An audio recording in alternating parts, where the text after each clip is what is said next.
Hello, my name is Tim Shoebridge and welcome to this video, which is going to be the first in a series of videos that I'm going to record about a new instrument in my little studio here. It's the Quantum Hybrid Polyphonic Synthesizer from Waldorf. Now, I only just received this synthesizer yesterday. I've spent literally half an hour switching it on and trying to explore it and find out what it can do. And I have to say, from the word go, it's clear this is a very, very deep and complex synthesizer. It's got so much potential to it. So what I thought might be a good idea would be to record my little journey of discovery as I discover what this synth can do, and put together some little bite-sized videos sharing my journey with you. Hopefully it'll be entertaining or interesting or informative to you if you are interested in the synthesizer and would maybe one day want to own one. So this is the very first video.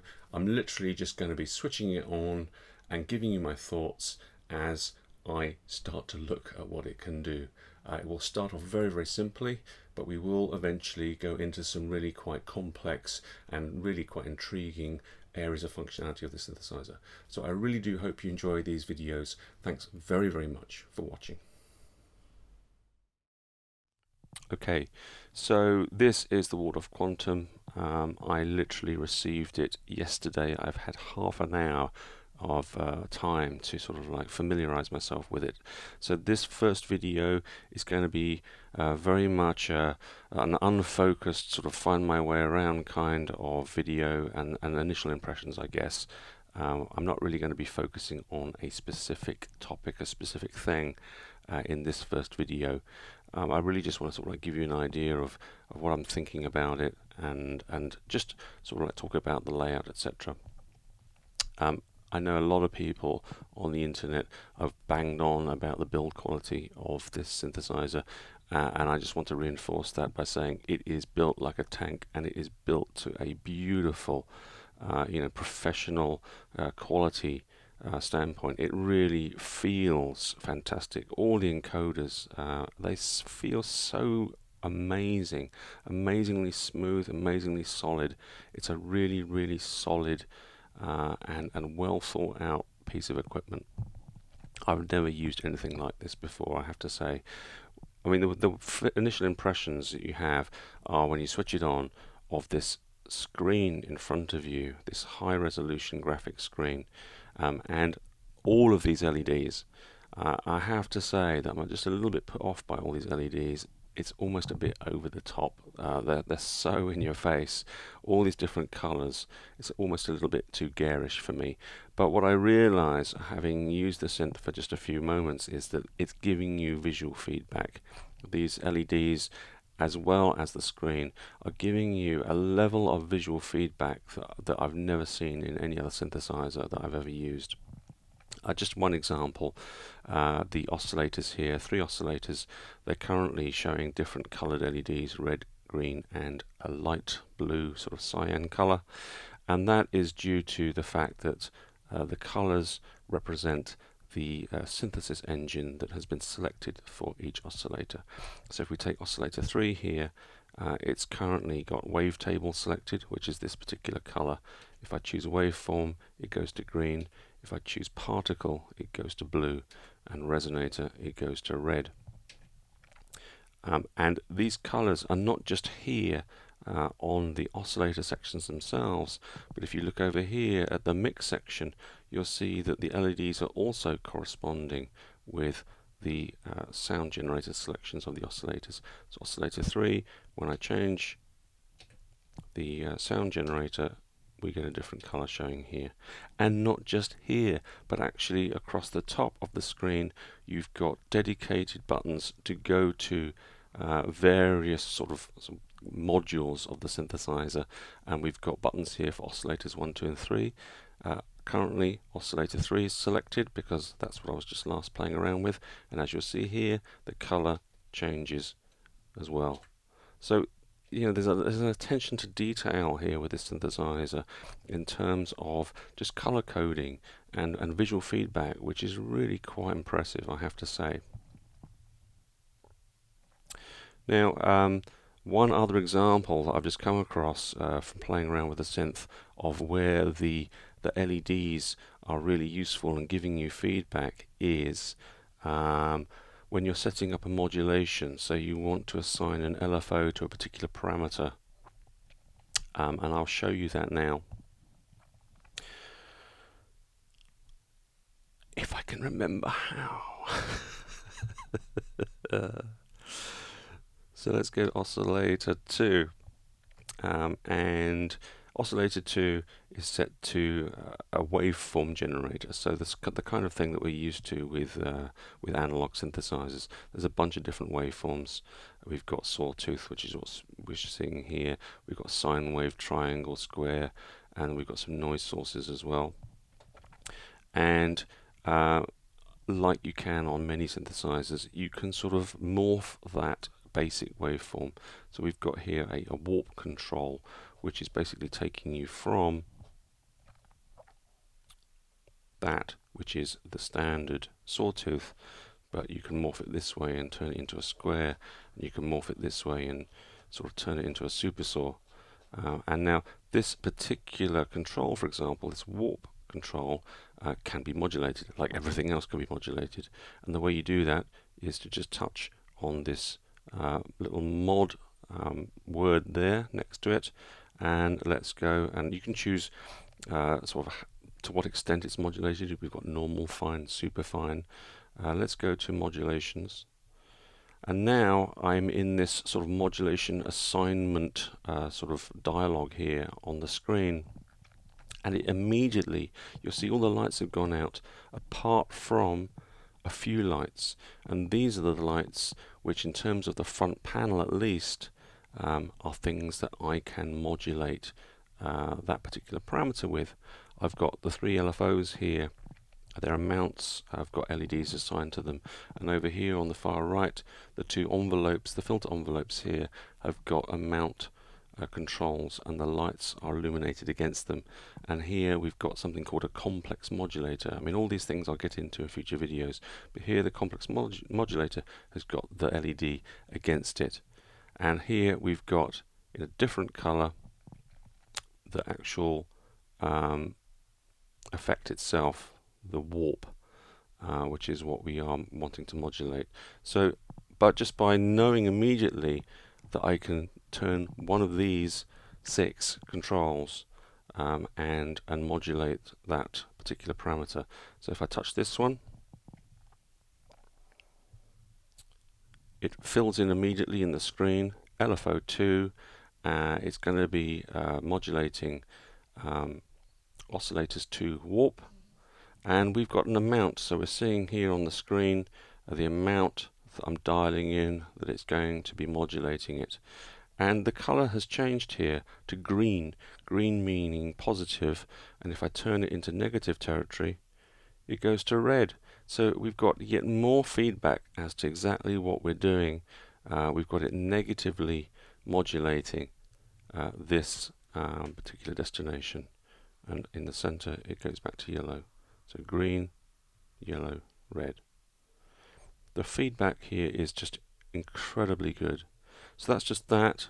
We can obviously modulate it with all of these if we wanted to. So we can choose another one. Let's choose LFO number 1. And as soon as we touch that amount, it adds it in as a modulation in the matrix, and we have got it negatively red here. And let's choose an envelope over here. You see, it's just so nice to get all of this feedback through the screen and through the colors as to exactly what you're doing with the synthesizer at any point in time. I'm really impressed with this, I have to say. So let's just talk about the overall layout of the synthesizer. Lots and lots of hands-on controls to keep happy those people that like one knob per function and to be able to have physical controls. We've got the 3 oscillators here, we've got 3 LFOs here accessible, but there are in fact 6 LFOs in total. The first 3 of them have got physical controls on the keyboard, and then the other 3 oscillators 4, 5 and 6 are accessible through the screen itself. Then over here on the right hand side we've got the oscillator mix section, just very simple. three controls for mixing in the three oscillator values. There's no separate values or controls here for noise, because as you'll have noticed, one of the sound sources for the waveform sound generator is noise, pink and white noise. So if you want to add noise in, you're going to have to sort of sacrifice one of your oscillators to do that. I guess that's a limitation. We've got a little dedicated glide set of controls down here, and then to the right of the mix section we've got the filter section. We've got two analog filters here. As you can see, they're color coded differently. So here's a cutoff and resonance for filter number 1, and then there's a cutoff and resonance for filter number 2. And then below that we've got something that's called a digital former. This is a whole suite of digitally generated filter algorithms, as well as other algorithms like bit crushing and stuff like that. So these are sort of like sound manipulation capabilities here. And then below that we've got something called complex modulator. There are 6 controls to it. I really need to look into it. What I read about it is it's basically a way of creating sort of like different modulation curves and combining them together to create very sort of like complex modulation effects, like a very, very complex LFO, for example. So that's there. It's got its own section. Then we've got this big green section here across the right hand side. We've got a dedicated amplifier envelope, and we've got dedicated filter envelopes for both of the analog filters. However, when I say dedicated, they can be used to modulate other things, not just amp and filter. And as well as these, there are some more filters inside. I think there's 2 more or 3 more. Hang on a minute, let me just check. There are more envelopes available inside the screen here. Then finally down the bottom here we've got 3 effects that can be in operation at any time, but there are actually 5. When you go to the screen there are 5 effects, but there are controls for 3. I don't know whether you can only have 3 active at any point in time, or whether you can have just 5 and they've just given us control of the first 3. I need to look into that. And then we've got a compression control and a master volume, and apparently the compression control is sort of completely isolated circuit, separate from everything else. So whatever your settings are of this compression control, they're not saved with your presets and your patches. It's just an overall effect that you can then apply before the final signal is output. So lots of physical controls, and then obviously a large part of this synthesizer is this section in the middle here. This high resolution graphical screen is touch sensitive color. And now what we've got here are sort of 6 soft knobs, I suppose you can call them that. Depending on what you're looking at inside the screen, you'll have different parameters available here for immediate tweaking with them. So at the moment we're looking at an effect, and it's a phaser, and we've got a dry wet, a speed, a depth, a center, a spread, and a feedback parameter which can be accessed from these particular controls here.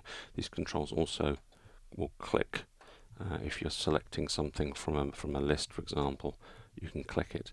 So what these do is all dependent on what you selected in the screen. Now in terms of what you select in the screen, when you're going around the synthesizer and you're touching things, then the screen is immediately going to take you in to something that's relevant. So I've just turned on wavetable here for oscillator 2, and immediately it's got oscillator 2 selected here, and we're looking at oscillator 2 parameters.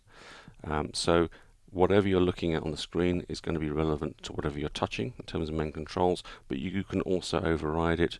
Across the top here we've got a set of dedicated controls for going to different areas of the synth. We can look at the LFOs, of which, as I said, there are 6. Then we've got dedicated screens for each of the oscillators, and what you see here will be dictated by the sound generator that is selected for it. So oscillator 1, we're looking at a resonator here. Oscillator 2, if I switch it to waveform, then we'll get a different screen. And then oscillator 3, we've got a wavetable. So depending on what you're looking at here, different pages and then different controls and a different display. There's an awful lot to it, I have to say. It's really quite impressive in terms of the controls and the facilities and the screen and the feedback that you get. But obviously, it's not just about the lights and the screen, it's about what it sounds like. So let's have a little look at what it sounds like, because I don't want to sort of like end this video without even playing anything with this synthesizer. Okay, so all I'm going to do now is just play you a few patches and give a little bit of a commentary about some of the things that have really sort of like struck me using this instrument. The first thing is how do you play different patches? And when I switched this thing on originally, I'm looking for sort of a traditional button that says presets or patches or whatever it is.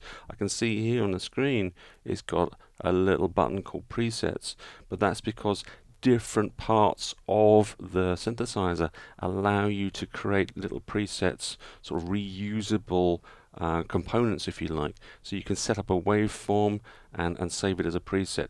You can set up some modulation capability or a filter specifically, and then save that as a preset, so you can use those components in your wider sort of performance and presets, if you like. So this won't give me the list of sort of like the presets that I want to play. It took me a little while to figure out that actually what I need to do, well, down here you'll see there is the number and the name of the current preset. This is preset number 1, Distant Galaxies Wheel.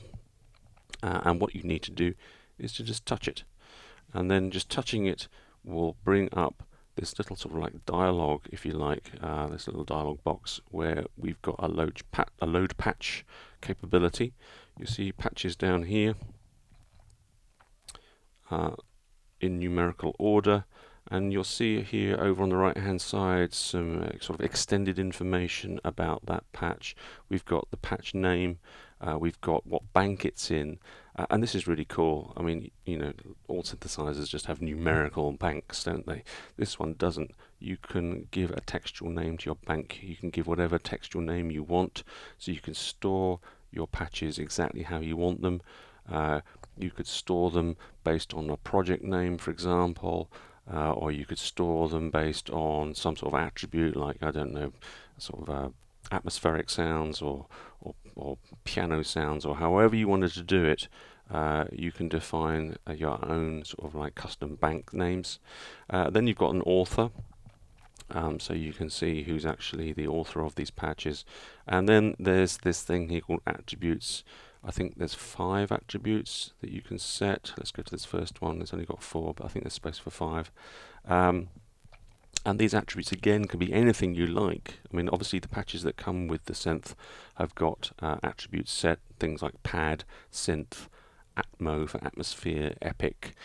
These are searchable attributes. So these are ways of sort of like being able to search for sort of like similar sounds, but you can create whatever attribute names you like. So it's entirely up to you how you want to configure your library of patches.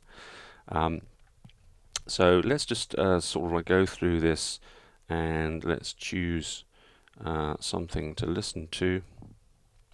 I'm going to go with this one to start off with. It's really quite a quiet patch. I might have to adjust the volume in a second. So this one, let's just hear what it sounds like. It's epic organ pad attributes, apparently.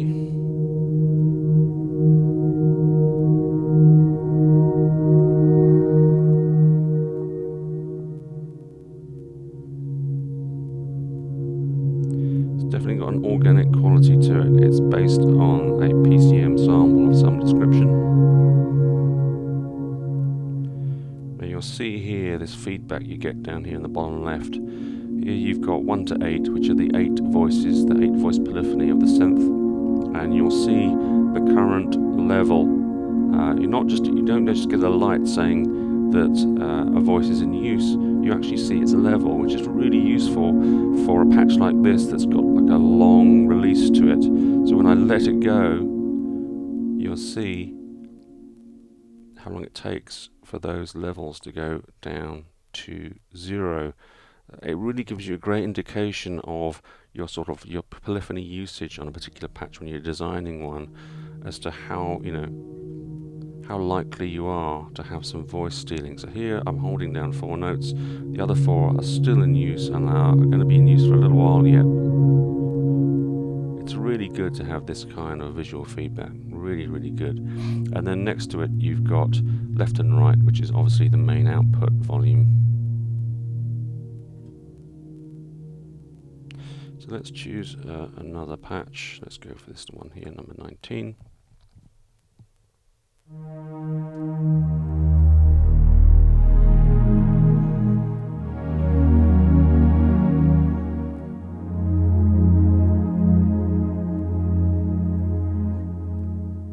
Sounds beautiful.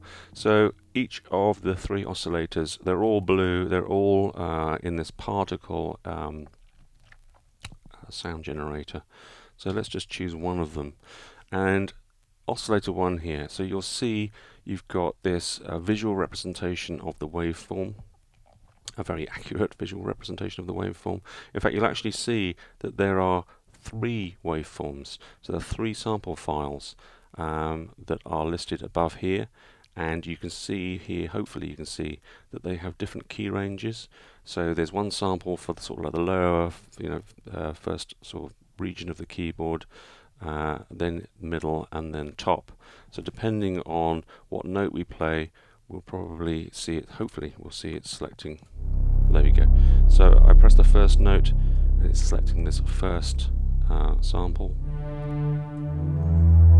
There we're seeing it selecting the second one, and then the third. Now look at this, you'll see this little red line going through. How cool is that? If I hold down a chord, 3 notes, you'll see 3 little red lines going across, travelling across the waveform, and those are representing each of the notes that I've held down. If I hold down just one, you'll see it start at the beginning, travelling all the way through, and then you'll see, hopefully you can see these little sort of like delimiters here, which are defining a looping region. So as it gets to the end of the looping region, it's wrapping round. So to give you that kind of visual feedback as to exactly how you're playing that sample, it's really phenomenally good. I've not seen anything like this, I have to say. So obviously if I hold down a high key, we'll see it move across the sample fast, and a low key is going to go across the sample much slower. In fact, it's obviously choosing different samples at the same time.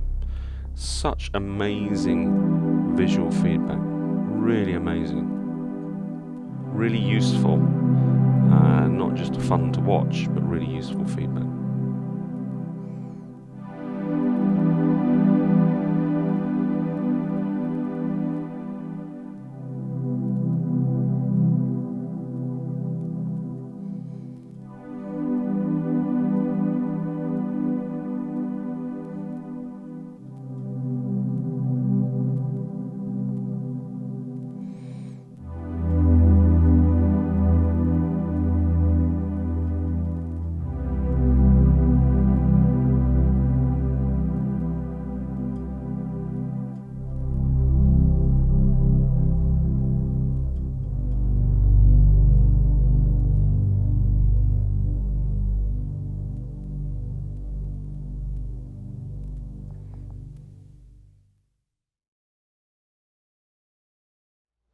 Now it's only when I was editing this video that I realised that I'd done a pretty poor job in terms of the video, and I'd overexposed the Quantum's display, so you can't really see it accurately in the video. You can't really see how good the display is. So here I just wanted to show a properly exposed piece of video footage showing you what that screen actually looks like, because it is very, very impressive, and I will make sure that I do a better job in future videos.